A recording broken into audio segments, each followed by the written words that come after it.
your socks! Hey! The Lost Art with Andrew Cox podcast, now streaming on all major podcast platforms. A Till Valhalla Project ambassador. Thanks for tuning in to the podcast that's given a voice to our veterans. The Lost Art with Andrew Cox.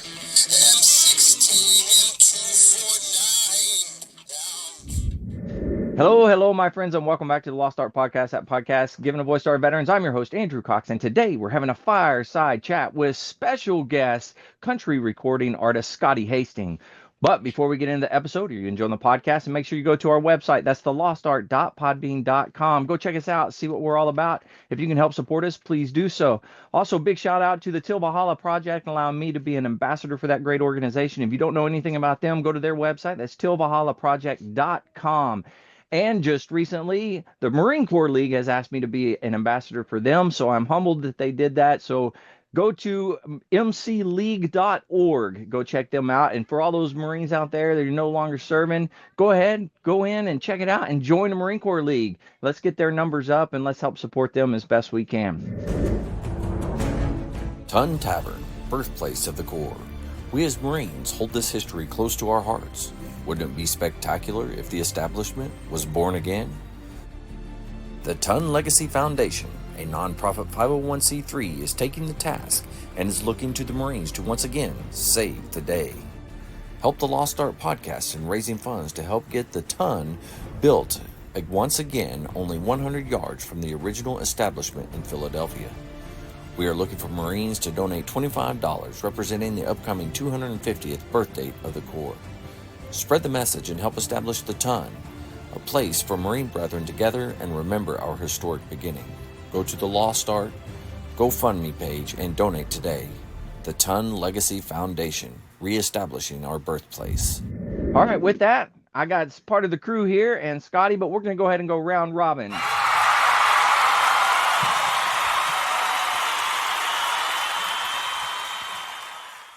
Vic, how you doing? Life is good, huh? Let's see. This past Tuesday night, we installed or swore in 3 of our board members for the school board. And then we also voted on our officers. And we put our name in the hat for what committees we want to be on. So looks like I'm going to be on the operations committee and the legislative committee for the school board this year. So interesting. And I might even, it's not official yet, but it looks like I might be chairing the operations committee. So it's going to be interesting. The school district runs about a $400 million budget. So it's a big weight that I just assumed if the officers vote to make me the chair. So we'll see. But lots of stuff going on. That could be good or that could be really bad. Oh yeah, it could be, especially when you're spending other people's money. When you're spending taxpayers' money, they so that just that. And so we have what we call the citizen-led oversight committee. So it is a completely volunteer, citizen-led. Basically, it's like almost like a parallel operations committee. What they do is they review everything that the operations department of the district does. So they run in parallel to our operations department, reviewing everything that our operations are doing and how we're spending our money. So it's like complete transparency for the public. So it's which is awesome. But now, if I become the chair, then I'll kind of be expected to go to those meetings as well as my own meetings. So it's yeah. So I just upped the ante quite a bit. And then if I'm on the legislative committee, then that's when all the glad handing and baby hugging and all that kind of stuff starts too. So it's not real sure about this. So I may have bitten off more than I can chew this semester. So we'll see. And then on top of that, trying to order music and get my bands ready to go for our spring concerts and at least on a path to start rehearsals and all kind of stuff. Our spring concert is going to be May 2nd. So we're trying to get music ordered and all that kind of stuff. My rock band looks like we're going to do Fly Like an Eagle, Living in America. Oh yeah, it's going to be great. And then I'm arranging a full program version of Africa. Nice. So yeah, so like I'll have my band play it, my rock band play it, and then the choir is going to sing along too. So it's going to be epic. It's going to be epic. You are gonna have to do some sort of live event for that. That'll be good. I think I might. I think I'll see at Yeah. least maybe do a some kind of live broadcast on YouTube or something. We'll see. You'd have at least one person watching. It'd be At it'd be me. least, I'd watch it. absolutely. Yeah, Cool. so Well, you're way more busy than I am, so kudos to you. Hopefully they upped your pay. I'm sure they didn't, but hopefully they did. yeah. Not really. Can't win them all, Vic. Mike, how you doing? Story of my life. I'm doing good. I was just going to let Scotty know, we're in the presence of a politician, so Oh you yeah. gotta, so just giving you fair warning. Yeah, watch what you say. Watch what you say. You can't trust them. Just know that. Yeah, Hide your can't trust them. children. But I'm doing good. No, it's been a good, decent week so far. Dealing with the Yeah. struggles of having a new boss, so Oof. we're trying to sort him out. He's trying to sort us out. So Yeah. he's going to be less of a doer, more of a manager. So he's already Okay. in that. Just send a text. Hey, you doing this? You need to go here. What's this? What's that? It's like, okay. Just let Very me do my nice. job. I already know how to do it. I'll Yeah. back brief you. I'll let you know what's going on. But no, it's been a decent week. Spent a good portion of the day today at the hospital. My wife had to have a procedure done. So, Oh, is everything good? She all right? oh yeah, she. Well, you guys, Oh, you saw her, Andrew. Vic, you'd never met her, but she lost a lot of weight as a result of that. I think we lost Andrew. But as a result of that, yeah. she has real bad acid reflux, so they had to go in and No, yeah, I put bet you did. it's like a little chip they literally pin to her esophagus, and it monitors it for 3 days. It like super glued on.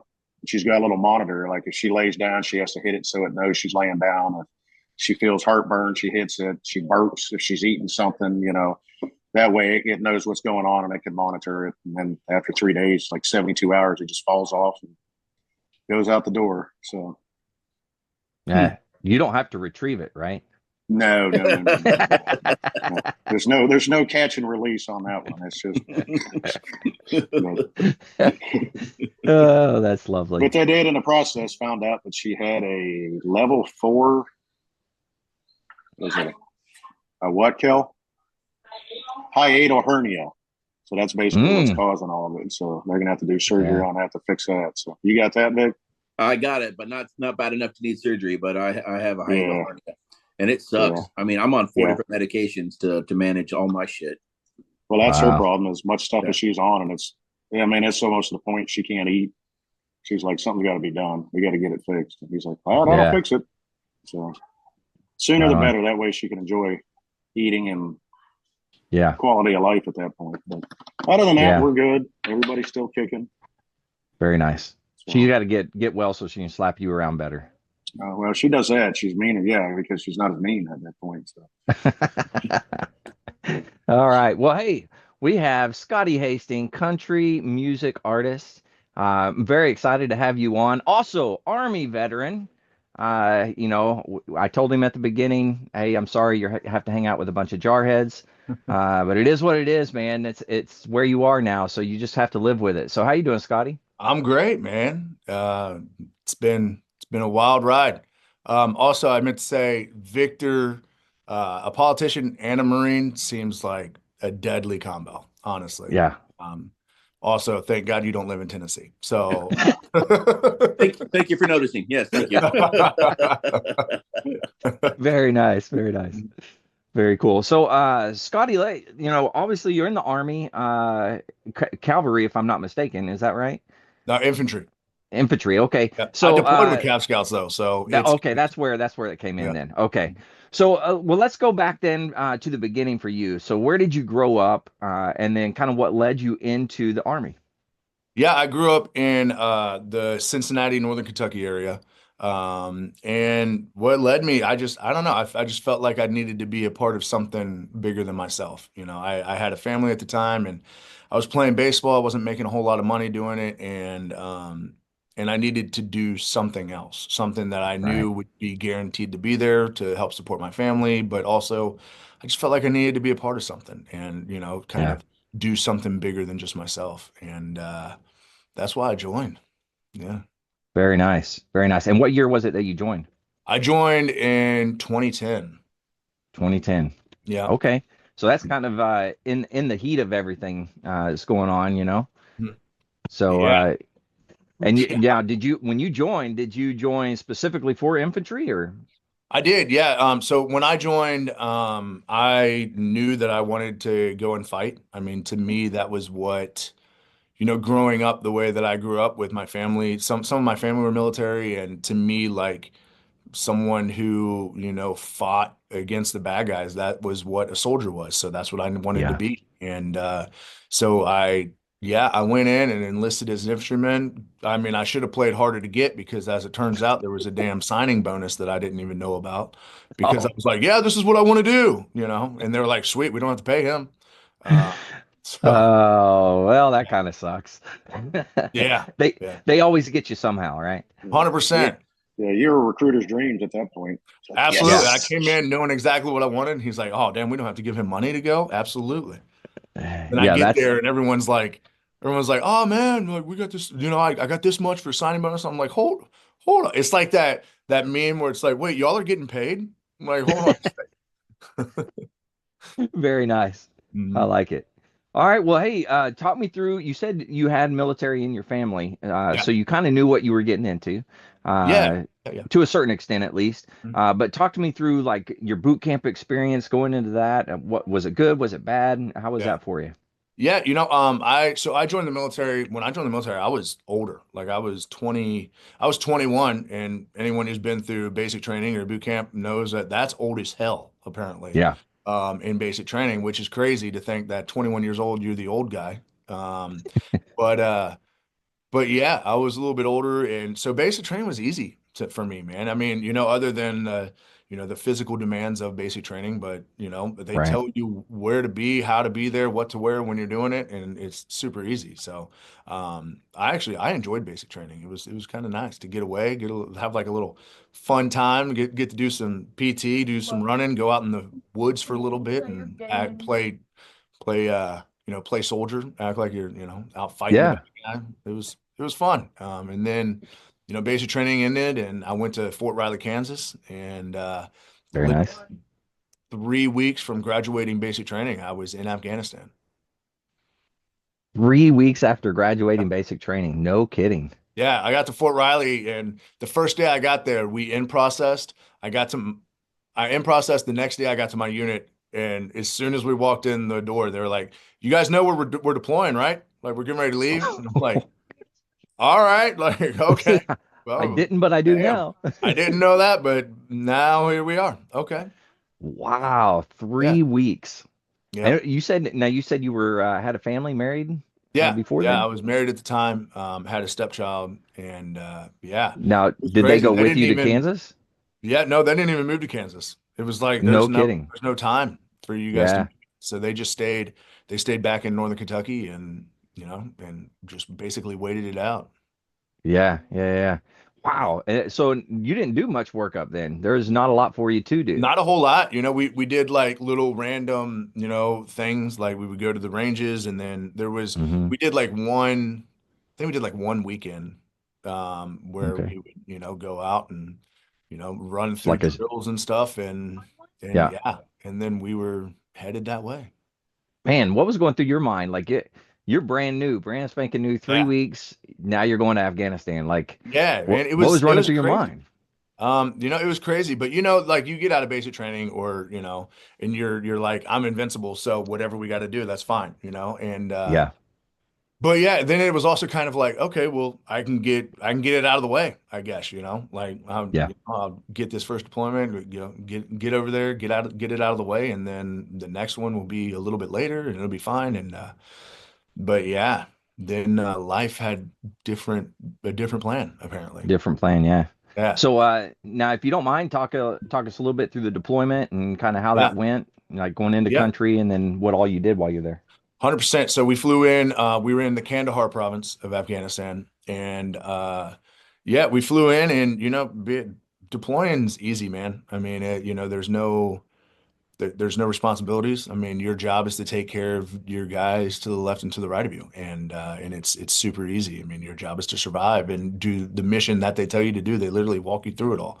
Yeah. But yeah, April 21st, 2011, we were on patrol, and I got shot. I got shot 10 times total, 5 times in the shoulder, 4 times in the hip, once in the thigh, and then got medically got basically got medevaced out of that area, went back to the Kandahar airfield, and where they did the initial trauma assessment, and basically just trying to make sure I don't die. Right. And then from there, went to Landstuhl, and I was at Landstuhl for a couple weeks, or no, I'm sorry, a couple days, 2 or 3 days. I don't know. That time was kind of a blur. I was on So a a little lot of blurry. I crazy understand that. medicine. Yeah. I was on a lot of really good medicine. And but yeah, I have to say though, whoever hires for Landstuhl, it deserves a medal, because Yeah. the girls are so hot in Landstuhl. The nurses are unbelievably hot. So give that person whatever medal you can think of, because they need it. Yeah. Yeah. We'll have to find that person and have them on. 100%. Whoever hired these nurses, they deserve some credit. I'm sure it was the morale and recreation coordinator director. Yeah. There we go. There we go. Heck yeah. Perfect. You got to have those. They're important. 100%, man. Especially coming out of Afghanistan. Oh man. It was like, okay. Yeah. They hire angels out here, apparently. That's great. Oh, very But cool. yeah, and I was there at Lonsdale for a little bit, and then went to Walter Reed, and Mhm. I spent a month inpatient, and that was go every other day. I was getting put under anesthesia, and they were either doing some type of surgery on me, or they were cleaning my wounds at the time, and then I was 6 months outpatient at Walter Reed.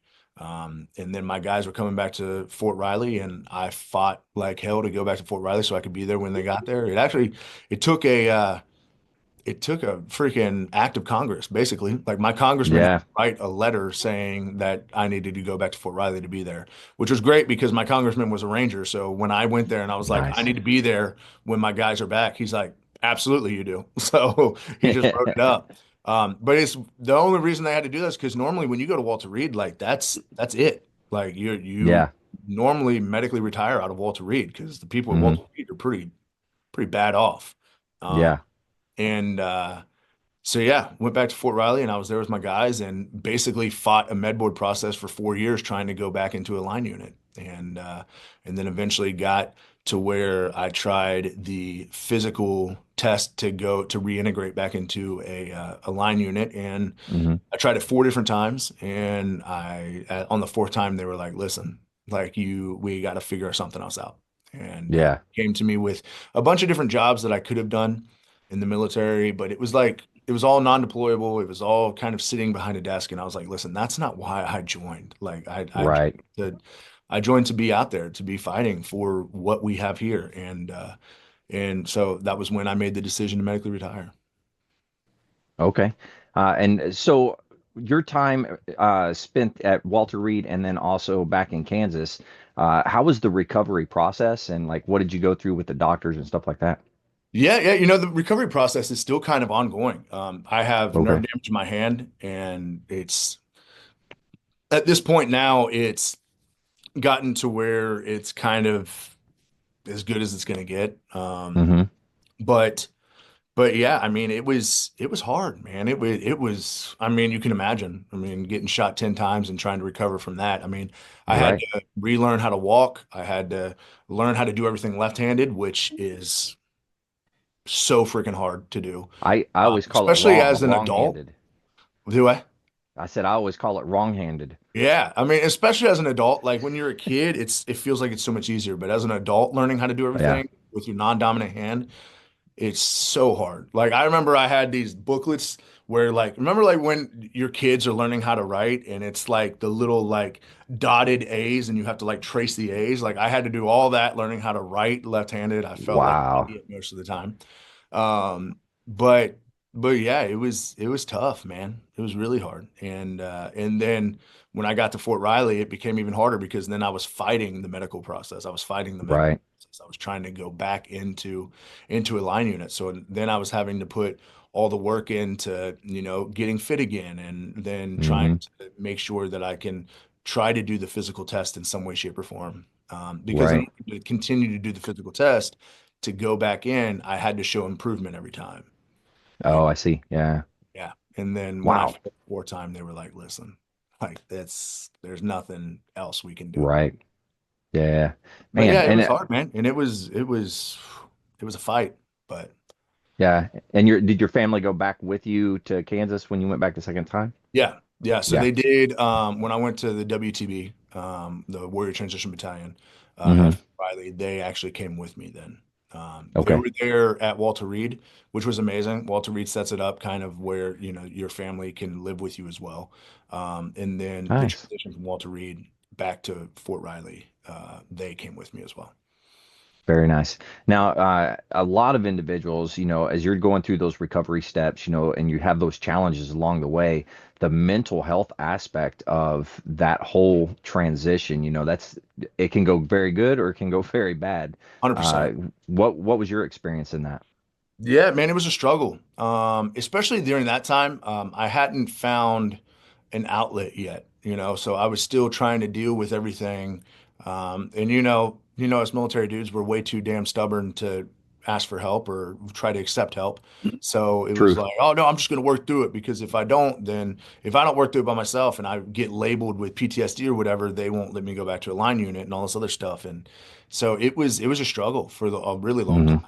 Hmm. And then, when I decided to make the transition out of the military, when I finally decided that I was going to take a medical retirement, then that was Right. when I was able to kind of really get into what else am I going to do? Like I need to find something Hmm. that I can, escape into. And Right. I was lucky enough to get a hold of adaptive sports, and I shot archery with the U.S. Paralympic program for a long time, and Wow.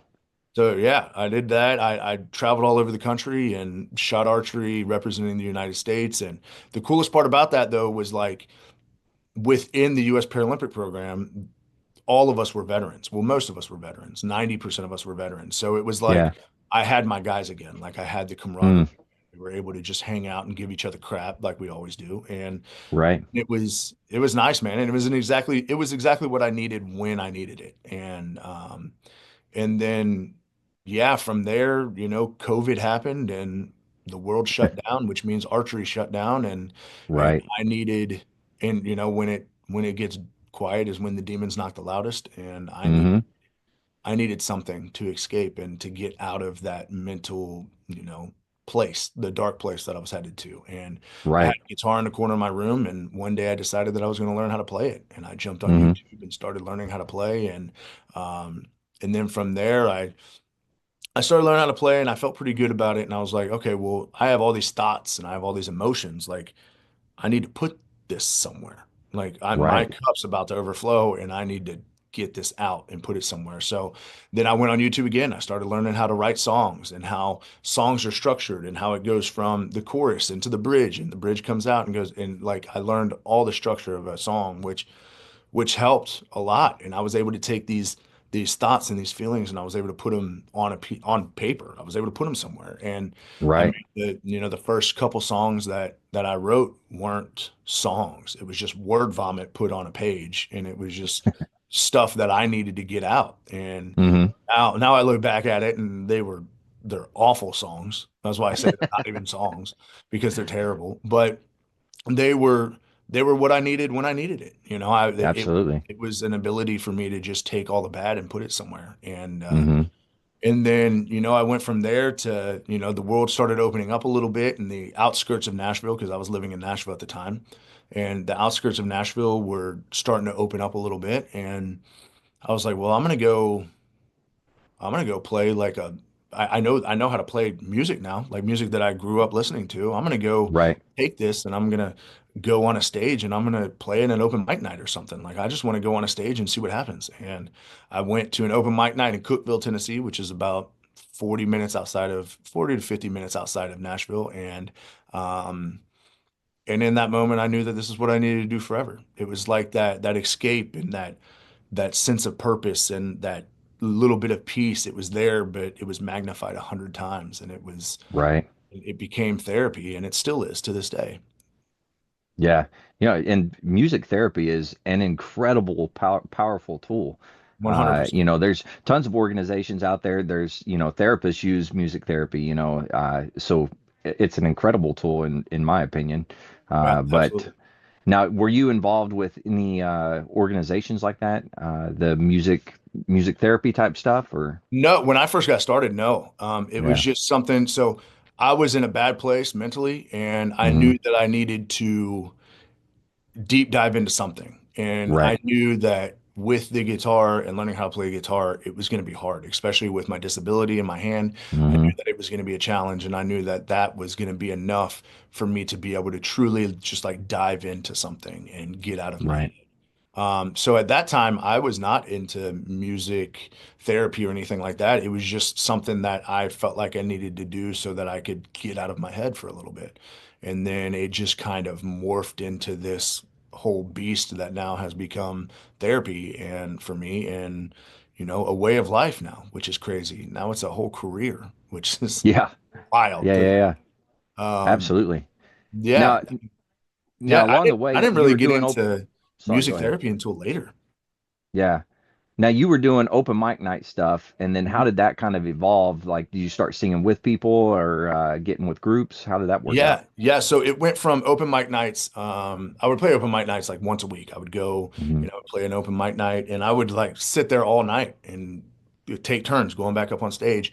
Yeah. Then I started learning from the people who were also there playing that down on in Nashville on Broadway, you like the people who played, the musicians that played for 3 to 4 hours at a time. And I was like, well, damn, Hmm. like you're telling me for like 3 to 4 hours at a time, I can have this escape and the PTSD, the Yeah. depression, the anxiety, all that stuff can be gone for 3 to 4 hours a day.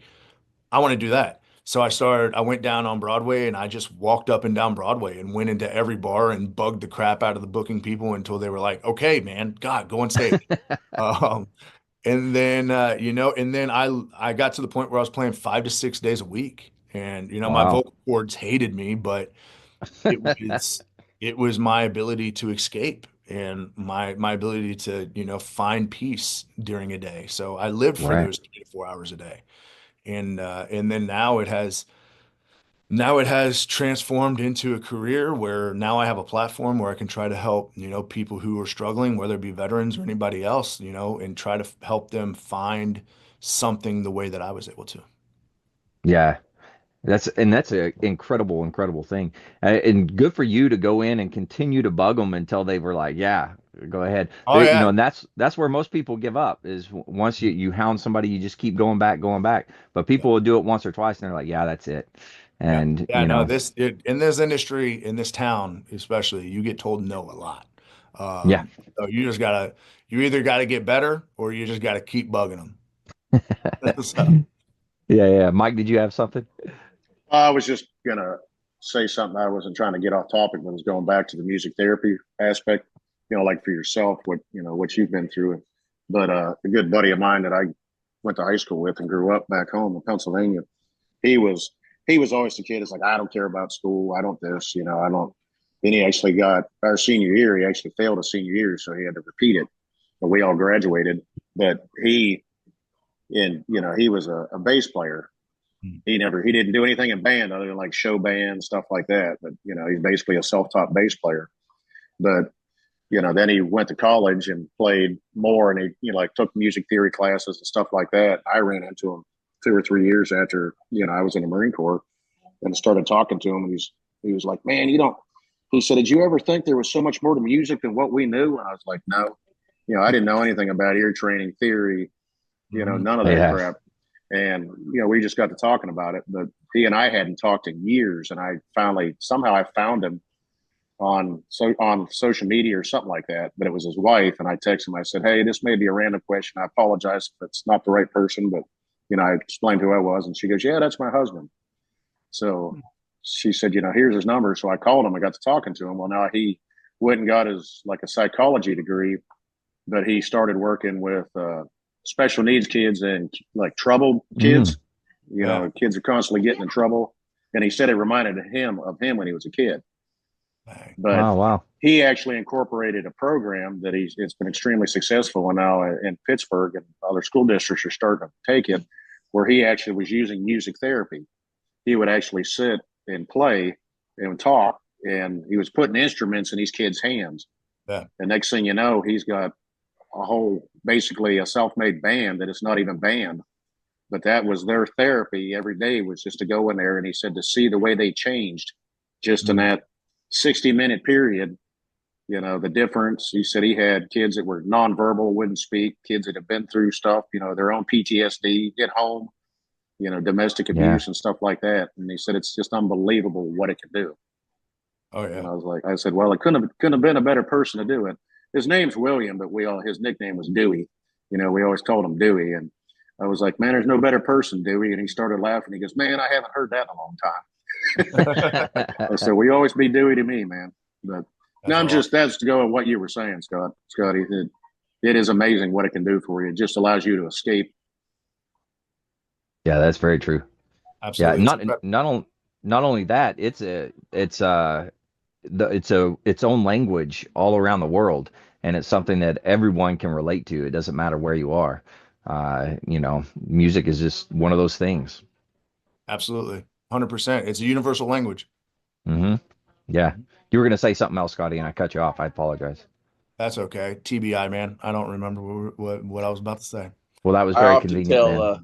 I often tell my students that music is the only language that can speak directly to the soul. 100%. I agree 1,000,000% with that. Absolutely. I mean, music can change everything. It can change your whole mood on a day. I mean, it's that's true. Incredibly powerful. And I've seen it more now that I'm a signed artist to a label. I've seen music help more people than I could have ever imagined. Oh, wow. That's really cool. Now, working your way up and you're playing, 4 or 5 nights a week, those types of things. How did you get into now you're a recording label artist and you're out there doing your thing? I saw you on one of the award shows. That's how I actually saw you first. Yeah, that was wild. CMA Awards. It's insane. Yeah, my just so you know, we were watching it. My wife turned it on and we were sitting there and she was like, "Hey, you should reach out to that guy." And I was like, all right, I got nothing to lose. Yeah. And then luckily you responded, so thanks. Absolutely. Absolutely. I try to be accessible always. But yeah, that was wild. But it was crazy, man. It was just a wild coincidence. It's probably the most Nashville story ever, honestly. So I was hanging out with my mom one day. She was like, I'm gonna go buy a car. Will you come with me? I don't know crap about cars, but I figured my mom's probably gonna buy me food while we're out there, and I don't ever turn down food. Yeah, good point. I'm 6'4", 280 pounds for a reason, So yeah, I was like, man, I'll go eat. Feed the beast. Yeah, I'll go eat. Why not? And so we went, and she was buying a car, and her salesperson was, come to find out, he was the son of the president and CEO of Black River Entertainment, which is the label here. Mm-hmm. And we started talking. I started kind of sharing my story about my military service and how I've used music as a form of therapy. And at the time, I had a song out called "Truck It," and it's not a great song. It's cool. It's fun. But so I shared that song with him, and he was like, "Man, it's pretty cool. Your voice is really great." Blah blah blah. He said, "But your story is incredible, man. Like I'm gonna send this to my dad over at Black River Entertainment, and I'm gonna send it to our A&R person who is over here at Black Entertainment as well." And I was like, okay, Nashville's full of people that talk, but nothing really ever happens from it. Yeah. But 3 hours after we left, I got a call from Doug Johnson here at Black River, and he said, "Man, we need to meet." And I was like, okay. So the next, I think it was like 2 days after that, we had set up an appointment to where I would come in and meet Doug, and we started talking, and then he was like, hold on. We need to go down the hall real quick. So we went down the hall to the president and CEO's office, and then I basically shared my story and how I use music and what I've been doing and stuff like that. And then it just kind of sparked this relationship that I had built with Black River Entertainment. And it's funny, like Doug Johnson here, he for what 2 years I think I was just Doug's guy. No one knew who I was around here. I was here all the dang time. No one knew who I was. I was just Doug's guy, because for close to 2 years, Doug was spending the time to develop me as an artist, and we Yeah. wrote a lot of songs. We wrote, we wrote a lot of stuff. I got the opportunity to meet a lot of incredible artists and songwriters, and it's just, yeah, and it was amazing. And then a little over a year ago now, I officially signed my record deal and publishing deal. So it's been crazy, man. It's been wild. That And you're it's right. just That is a great been, Nashville story. man, and it's been a wild ride, man, ever since. And it's just, I've done things that I never thought possible, things that I would never, that if you would have asked me 4 years ago when I was learning how to play the guitar, I would have laughed at you that I was Yeah. gonna, like, I mean, it's insane. It truly is insane. And it's been a hell of a ride. And I tell people all the time, man, I'm just holding on for dear life and trying to enjoy the scenery as we go. Like, it's wild. Yeah. Um, Yeah. but I love it. I love what I get to do, and I have the opportunity to in a platform to help people now. Yeah, definitely. Now, are you touring as well, or Yep. playing with anybody? Where are you touring right now? Yeah, yeah. So we're working on building some tour dates this year. Okay. I've had I've had the incredible opportunity to open for so many people, so many incredible artists that I've been listening to forever. The Yeah. first artist that I ever opened for was Dave Grohl. Oh, Um, nice. Yeah, it was amazing. It was an acoustic performance in Phoenix, Arizona before the Super Bowl, and it was just me and Dave and like a room full of Wow. 200 something veterans, and it was one of the most amazing things I've ever been a part of. And it was cool. It's always cool, like being able to like play shows with artists who have been doing it for years, and because you Hmm. get the opportunity to just kind of sit off to the side and just watch how they do it. Like Yeah. watching Dave Grohl perform from an artist's point of view is one of the most incredible things ever. Like the way that he interacts with people, and the way like all of like he just throws this energy out into the crowd, and then the crowd just reciprocates it and just throws it right back, and it's incredible, and Right. it's unlike anything I've ever seen. But I've been able to open for Dave Grohl. I've been able to open for Jelly Roll, Lee Brice, Craig Morgan.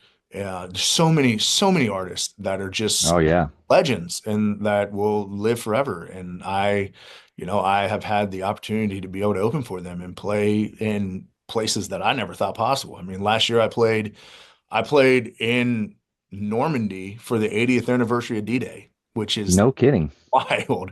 Yeah, I played like 6 different shows, and one of those shows was in the square of Saint Mary-Glise, which is the first town that was liberated by the U.S.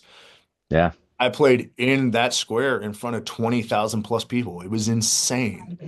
And it was Wow. just, I've just done things that I never thought possible. I made my Grand Ole Opry debut last year. I have a song now with Lee Brice and Dolly Parton, which is insane. Yeah. I was on the CMA Awards, which is freaking nuts to say. And it's been wild, man. And I love Now, and you have a couple of albums out, or at least one album out. Is that it. right? Yeah, Yeah. yeah. I Can you just released talk my to some of first, those? my debut EP last year. Mhm. Okay. Yeah, called I'm Yeah. America. And it's it's songs about me. With that EP, I wanted to basically just let everyone see who I am. I wanted Yeah. it that EP is a lot of the songs on that are very like serious and real, and just like me opening my chest and letting people see who I am, seeing my heart and soul. Yeah. And yeah, I mean, and that was one of the things that was the most important for me, putting out music, is that if I'm gonna be able to help somebody, I need to put out music that is Mhm. 100% me, and Yeah. I need to let people in and let them see all of me. The only way that people are gonna believe that I can actually help in some way, shape, or form is if they truly know me, and the Right. way to do that is to put music out that is a part of me. Hmm. Yeah, man, that was good. You're 100% right. And, in my opinion, music, you have to put your heart and soul into it to get something worthwhile out of it, 100%. So yeah, that's awesome. And we got to, once I found out you said yes, you were going to come on the show, which was fantastic. And I appreciate it.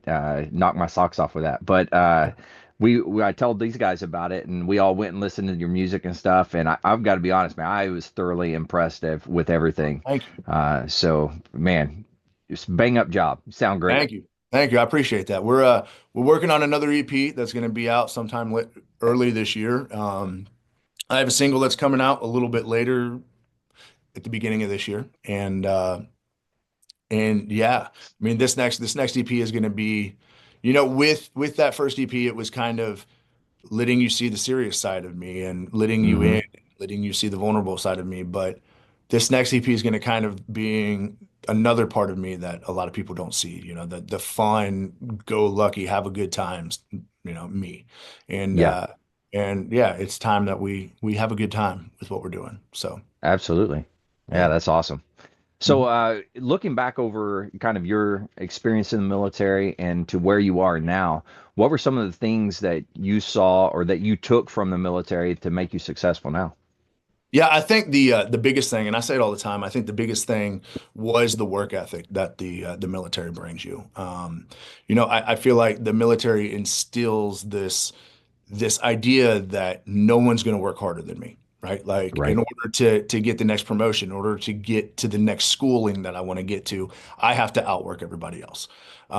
And that I think that has helped me become as successful as I am, because especially in this town, like Nashville is full of talented people.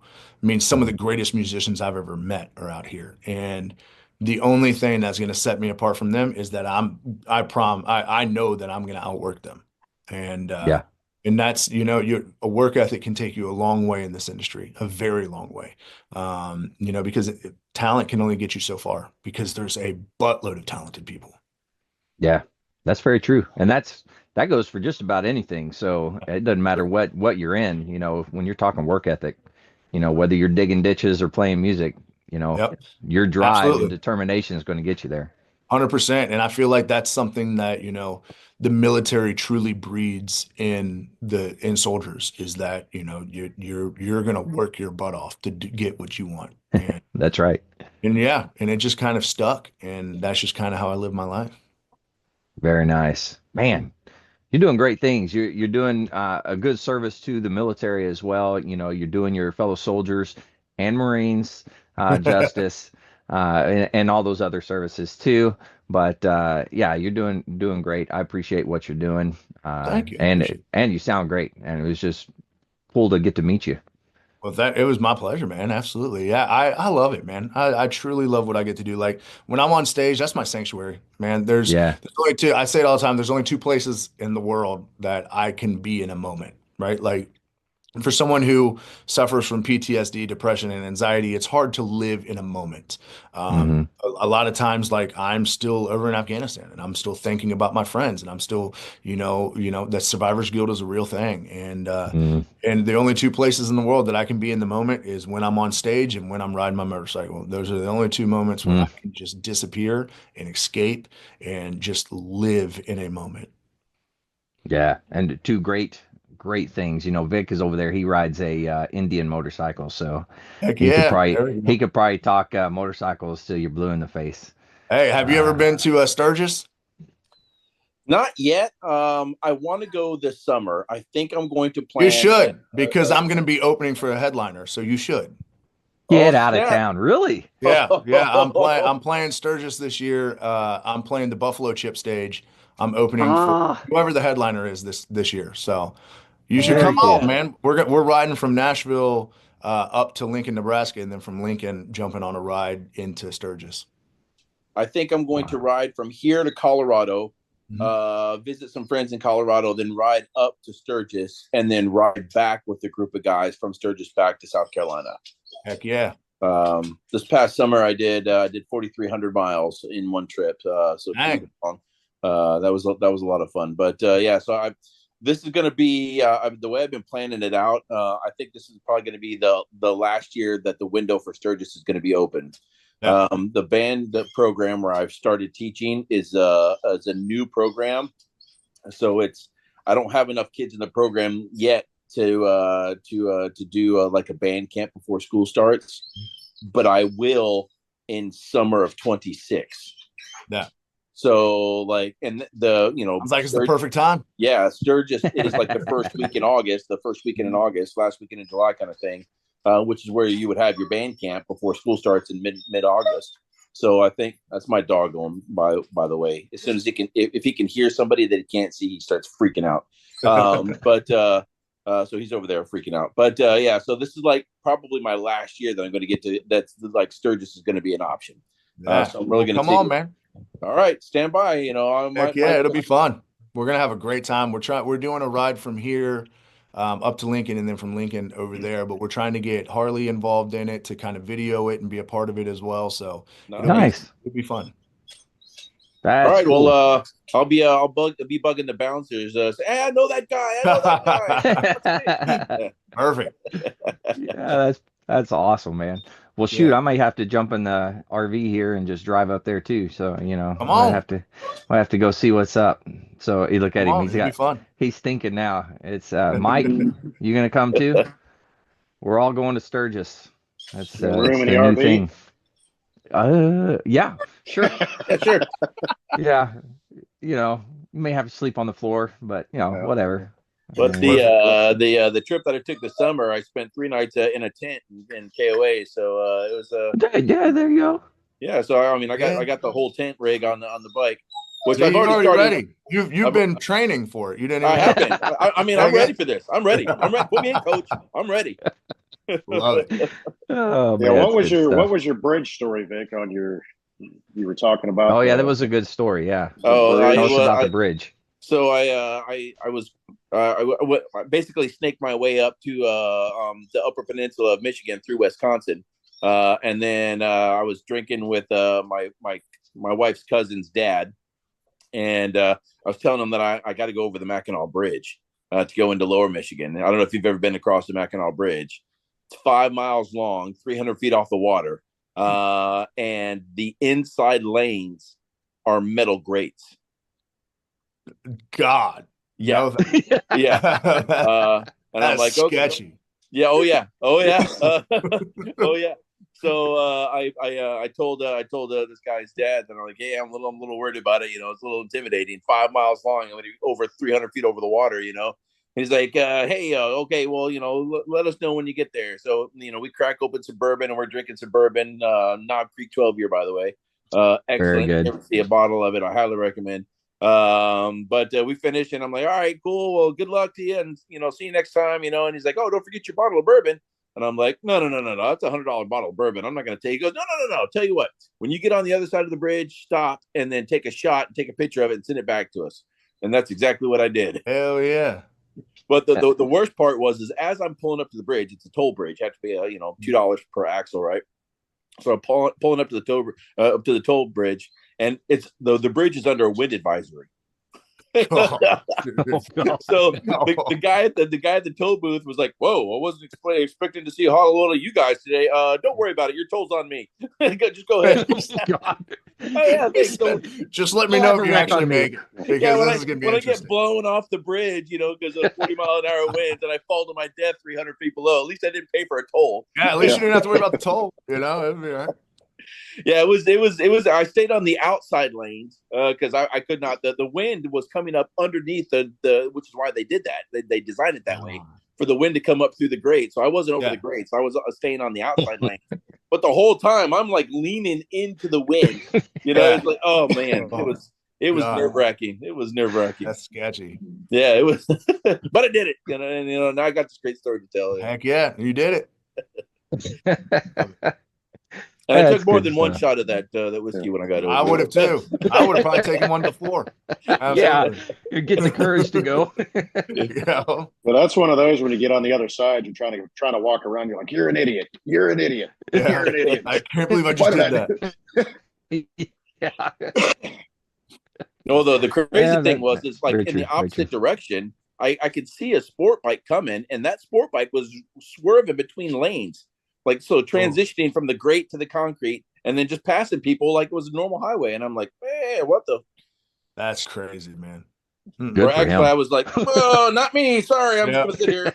No, I'm good. I'm Yeah. good. I don't need that in my life. Oh man. Well, Scotty, you got anything else you want to chat about while we're here? I mean, we can stay as long as you want and chat about anything you want. You know. Yeah, man, I'm here for y'all. Whatever y'all want to Oh, do. well, shoot, we can just talk and I don't have any bourbon on me right this second, but I can go get some bourbon. We can have a good time. There you No, go. I'm just messing with you. We can do that if you want though. Um, yeah, so you're gonna be playing up at what was the name of the place up there that you're playing at Oh, Sturgis? Buffalo Chip. Buffalo Chip, that's Yeah, right. Okay, which is a pretty famous yeah, place to play at. It's really cool. yeah. It's Uh, it's gonna be insane. I yeah, it's like I don't know. It's like the dream show that you never thought was gonna be the dream show. Like yeah, like Buffalo Chip. Like I'm a country artist. Like Buffalo Chip feels like that would be like Sturgis all in general feels more like a rock thing. yeah, So the idea of a country artist coming and playing Sturgis kind of feels it was like there's no way. Like there's no chance I would ever be able to do that. Like I would love to, but there's no chance. And then yeah. I'm to find out the guy that owns Buffalo Chip was like, "Hey man, we need you." And I was like, "Okay, like let's go, man. I'm in. Hey, sign me up." Twist my arm a little bit I know. more. I mean, if you're whatever, yeah. I mean, if you're gonna force me, I guess I'll come. Yeah, So yeah, yeah. Sturgis is like 10 days long. So do you know what dates are you there for the whole 10 days or? I don't know. I don't know exactly what date yet. We're still trying to lock that in to see what date I'm going to be playing. I do know that it's going to be on the weekend. It's going to be the main. I think it's like that Saturday or something. Whatever that main day is, where like everyone is actually there. Because last year it was Jelly Roll, and then the year before it was Kid Rock or something like that. So they're thinking who knows who the headliner is going to be, but Yeah. I'm the direct support for them. So I'm opening right before them, whoever it is. So Challenge accepted. no doubt it's going to be Very fun nice. regardless. So, Yeah, yeah, yeah, yeah. That's no joke.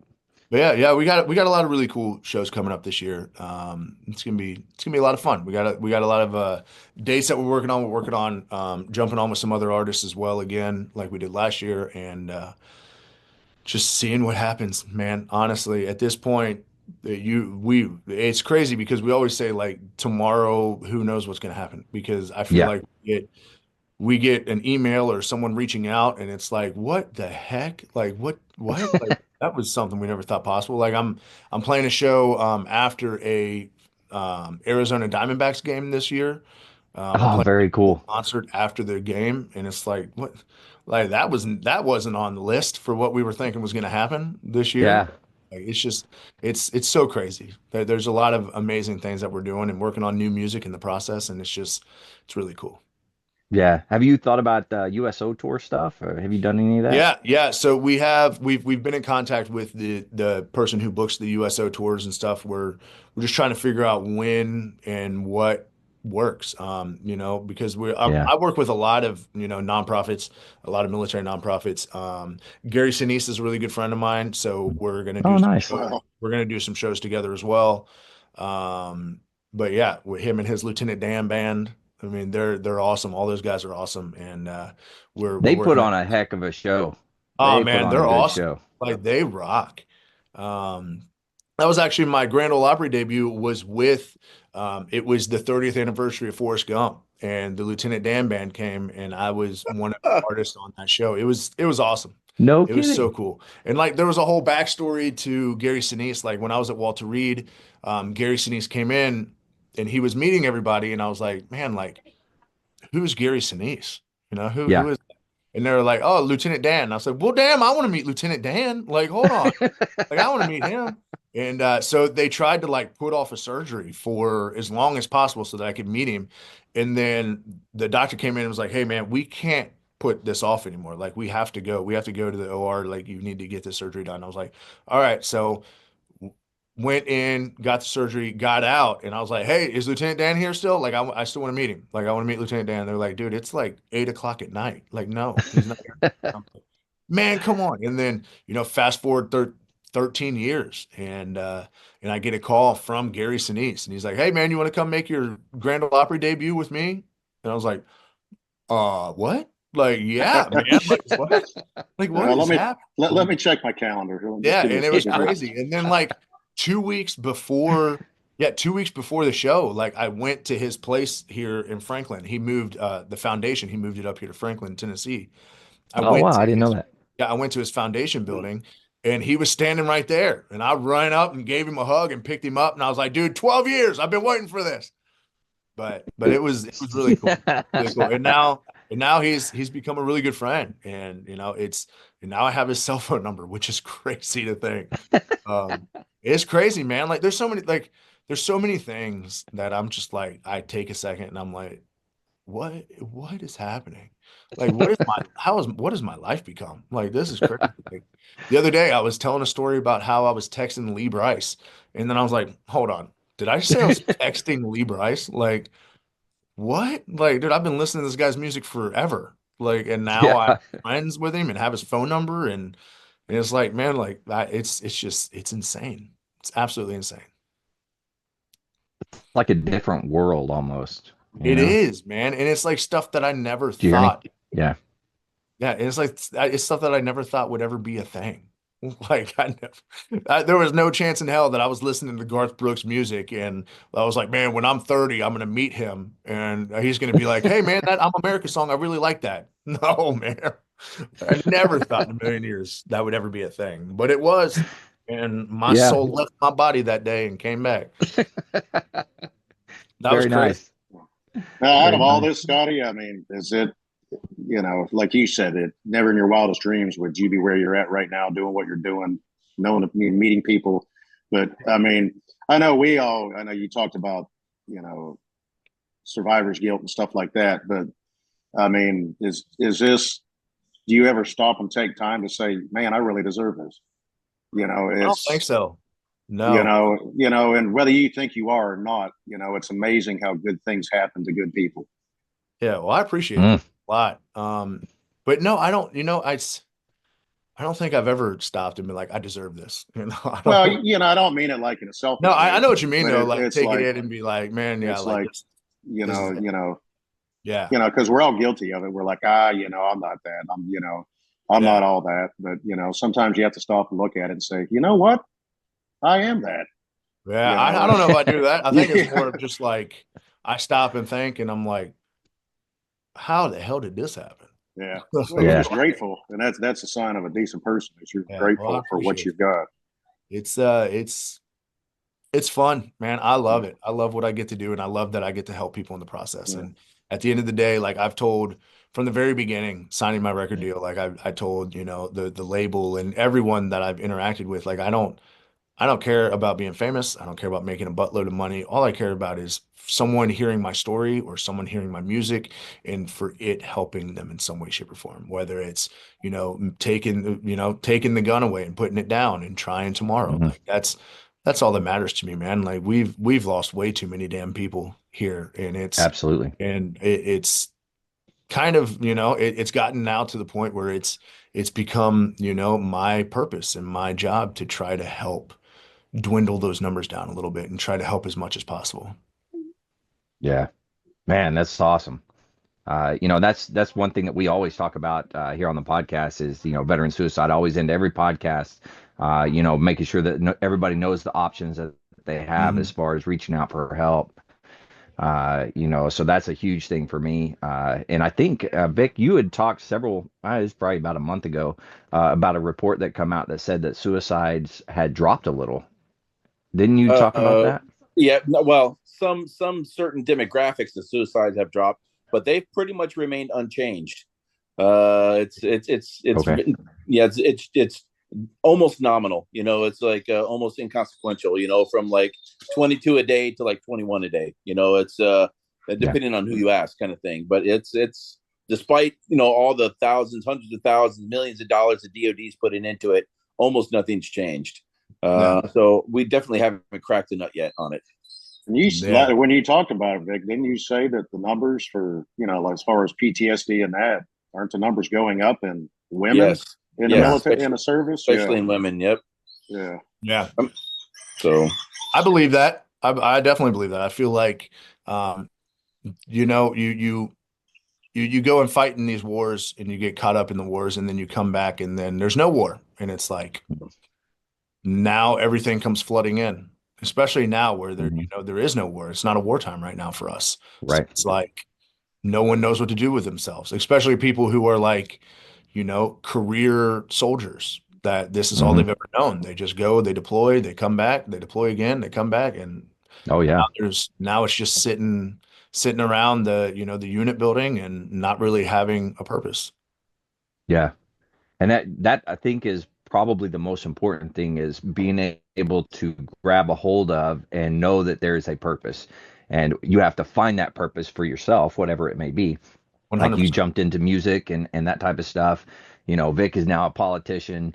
So, I mean, you have to you have to do what you have to do. This podcast for me has been probably my saving grace since retirement, is just because I get to sit and I get to visit and chat with people, veterans like yourself and everybody else that comes on and tells their story. I'm humbled enough to be able to get to hear it. So this is kind of what's kept me going, I suppose, in a lot of ways. Yeah, I mean, a purpose is so powerful.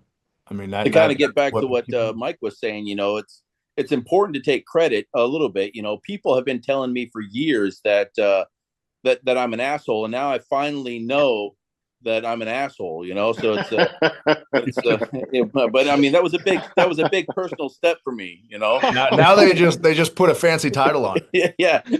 Now they call me board member. There you go. Yeah, very nice. The school board's going to do that. They're like, who do we talk to? Oh, yeah, the financial asshole over there. Yeah, that asshole over there. Yeah. Good luck.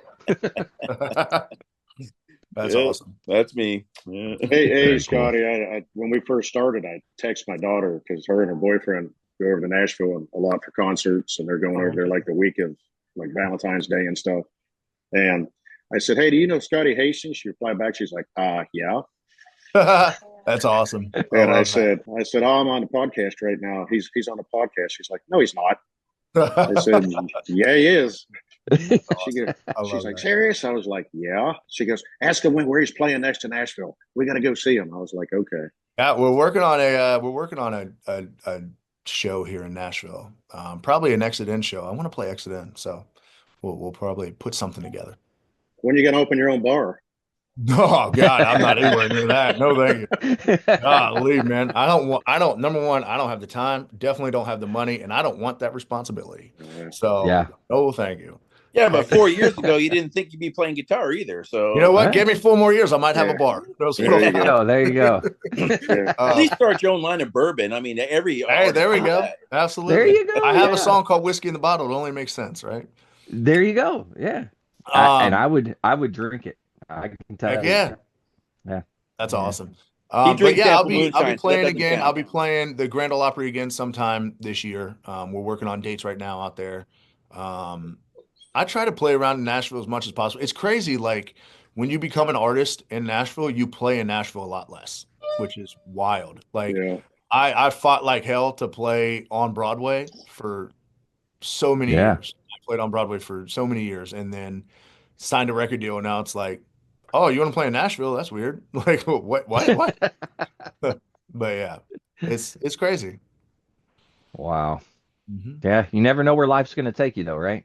You never do. No, it's wild. But yeah, Mike, just have them, keep up with me on social media and stuff because there is definitely going to be another Opry performance and we are working on a show here in Nashville as well. So cool. Well, that sounds good.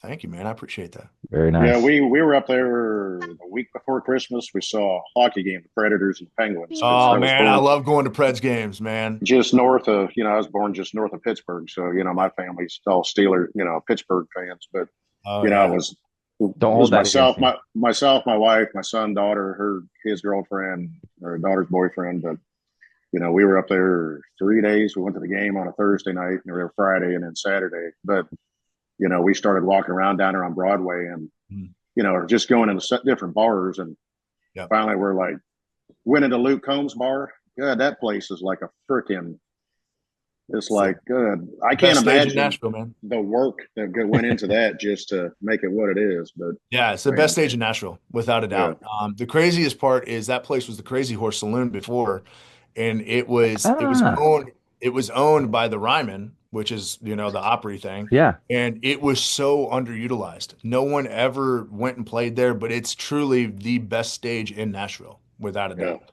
And it's amazing. And now that Luke owns it, now it's becoming way more utilized, which is awesome. Yeah. But it seemed like it would be definitely a venue for people to get into to play. And I don't remember the name of the band. It was something Horses or something like that. It was playing. I don't know. Yeah, it's a great spot, man. Yeah. It's such a great spot. And but yeah, that and Preds games are awesome, man. Oh, yeah.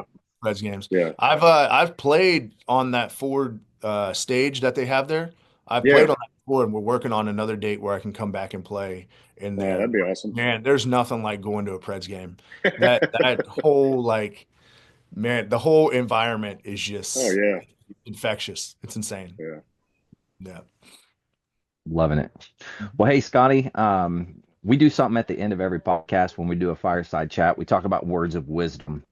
And sometimes those words of wisdom are not all that wise, but sometimes they're really wise. So I just want to, we'll go around Robin again to do this, but you'll go last. Okay. So you can kind of hear what everybody has to say. But during that, I also want to give you the opportunity, go ahead and tell everybody, where can they follow you, anything like that you want to be able to tell everybody. That way people can jump on and follow you. Yeah. ScottyHasting.com or on all social platforms at Scotty Hasting Music. That's Scotty Hasting Music on all platforms and ScottyHasting.com. Is that what you said? All right. Very nice. Well, hey, man, thanks for coming on and doing this. But let's do round robin. You'll get to hear these two guys and what they have to say. And then you can either give us words of wisdom or just whatever you want to tell the audience at that point. All right. Sound good? Perfect. All right.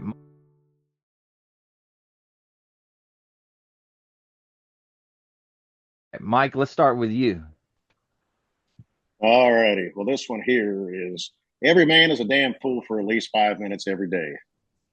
Wisdom consists in not making that 6. Ooh, I like that. That was good. That's good. All right, Vic, what about you? All right. In honor of our accomplished guest, Leonardo da Vinci said, it had long since come to my attention that people of accomplishment rarely sit back and let things happen to them. They went out and happened to things. A good one. Yeah, that's you, Scotty, in a nutshell. That's exactly what you did. I like it. All right, Scotty, man, this is all you. You tell us whatever it is that you'd like to leave us with. Yeah. So I'll leave you with the one of the greatest words of wisdom that I've ever been given. That your story will get you into the room. Your talent needs to keep you there. Ooh, that's good. That was really good. Yeah. Dang. Man, you would give Sergeant Major retired Mark O'Laughlin a run for his money with that one, I think. He usually when he comes on, he's got the zingers at the end. So you just brought up the end with a good zinger. That was good. Thank you. I appreciate that. Well, hey, Scotty, thanks for coming on and doing this. I truly appreciate it. Mike, Vic, thank you guys for joining as well.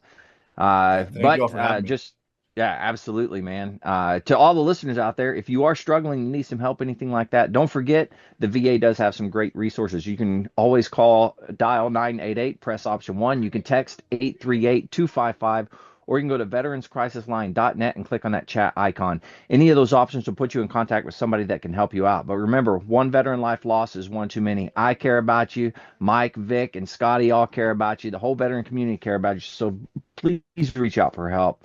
And if you're out there, you're not struggling, reach out to the buddies that you served with and ask them how they're doing. And if they need that helping hand, please give them that helping hand. All right, guys, thank you one last time. You guys rock. I appreciate you. To all the listeners, stay motivated. Change your socks.